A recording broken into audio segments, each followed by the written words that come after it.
ಮಾನವೀಯ ಸ್ನೇಹಿತರ ಒಕ್ಕೂಟ ಕೊಡಗು. ಜಿಲ್ಲಾ ವಾರ್ತೆ ಓದುತ್ತಿರುವವರು ಇಂದಿರಾ ಎಚ್ ಮಡಿಕೇರಿ.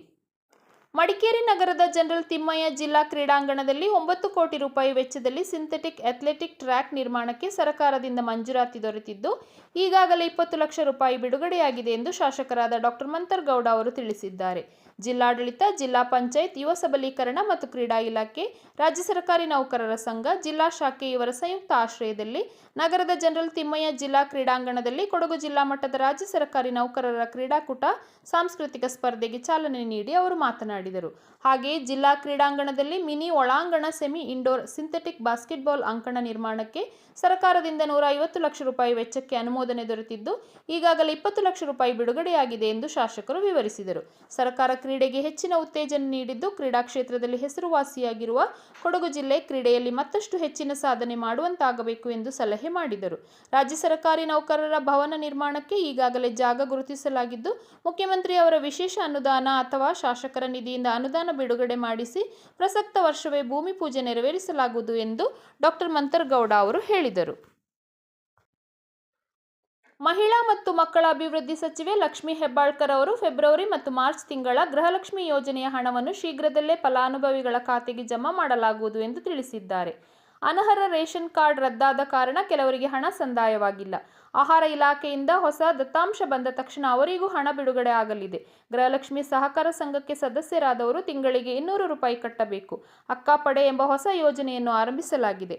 ಹಣಕಾಸು ಇಲಾಖೆಯವರು ಅನುಮತಿ ನೀಡಿದ ತಕ್ಷಣವೇ 2025ರ ಫೆಬ್ರವರಿ ಹಾಗೂ ಮಾರ್ಚ್ ತಿಂಗಳ ಗೃಹಲಕ್ಷ್ಮಿ ಯೋಜನೆಯ ಹಣವನ್ನು ಫಲಾನುಭವಿಗಳ ಖಾತೆಗೆ ಜಮಾ ಮಾಡಲಾಗುವುದು ಎಂದು ಮಹಿಳಾ ಮತ್ತು ಮಕ್ಕಳ ಅಭಿವೃದ್ಧಿ ಇಲಾಖೆ ಸಚಿವರಾದ ಲಕ್ಷ್ಮೀ ಹೆಬ್ಬಾಳ್ಕರ್ ಅವರು ಹೇಳಿದರು.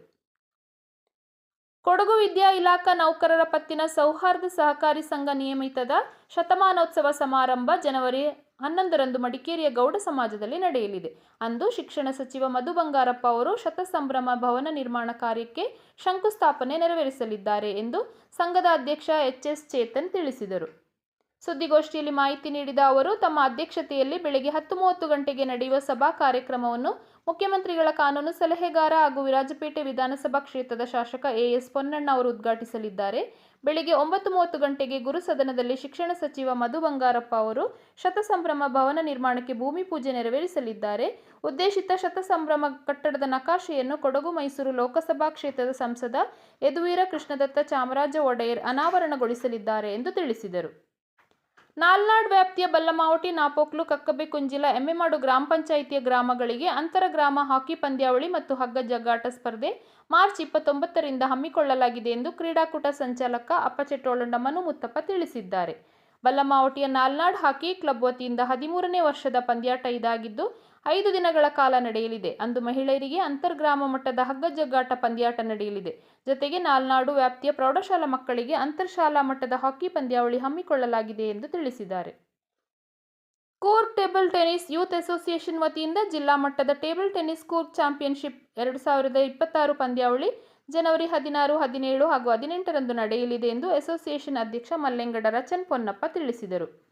ನಗರದ ಜನರಲ್ ತಿಮ್ಮಯ್ಯ ಒಳಾಂಗಣ ಕ್ರೀಡಾಂಗಣದಲ್ಲಿ ನಡೆಯಲಿರುವ ಪಂದ್ಯಾವಳಿಯನ್ನು ಜನವರಿ 16ರಂದು ಬೆಳಗ್ಗೆ 10 ಗಂಟೆಗೆ ಬೆಂಗಳೂರಿನ ಖ್ಯಾತಿ ಉದ್ಯಮಿ ಯಶೀಲಾ ಉತ್ತಯ್ಯ ಚಿಯಕ ಪೂವಂಡ ಉದ್ಘಾಟಿಸಲಿದ್ದಾರೆ.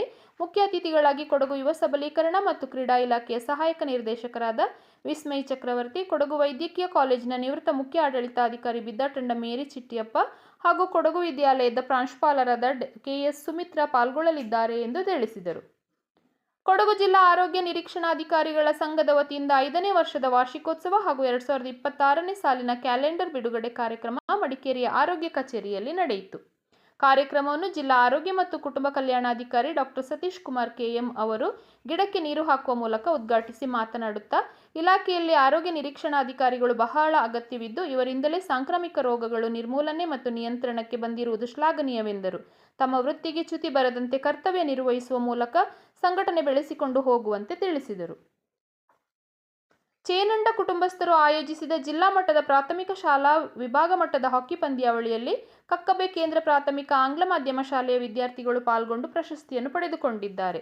2026ರ ಕೊಡವ ಕೌಟುಂಬಿಕ ಹಾಕಿ ಪಂದ್ಯಾವಳಿ ಆಯೋಜಿಸಿರುವ ಕೋಕೇರಿಯ ಚೇನಂಡ ಕುಟುಂಬಸ್ಥರು ಆಯೋಜಿಸಿದ ಜಿಲ್ಲಾ ಮಟ್ಟದ ಪ್ರಾಥಮಿಕ ಶಾಲಾ ವಿಭಾಗದ ಹಾಕಿ ಪಂದ್ಯಾವಳಿಯಲ್ಲಿ ಕಕ್ಕಬ್ಬೆ ಕೇಂದ್ರ ಪ್ರಾಥಮಿಕ ಆಂಗ್ಲ ಮಾಧ್ಯಮ ಶಾಲೆಯ ವಿದ್ಯಾರ್ಥಿಗಳು 5-1 ಗೋಲುಗಳ ಅಂತರದಿಂದ ವಿರಾಜಪೇಟೆಯ ಎಫ್ಎಂಸಿ ತಂಡವನ್ನು ಮಣಿಸಿ ಪ್ರಶಸ್ತಿಯನ್ನು ಮುಡಿಗೇರಿಸಿಕೊಂಡಿದ್ದಾರೆ.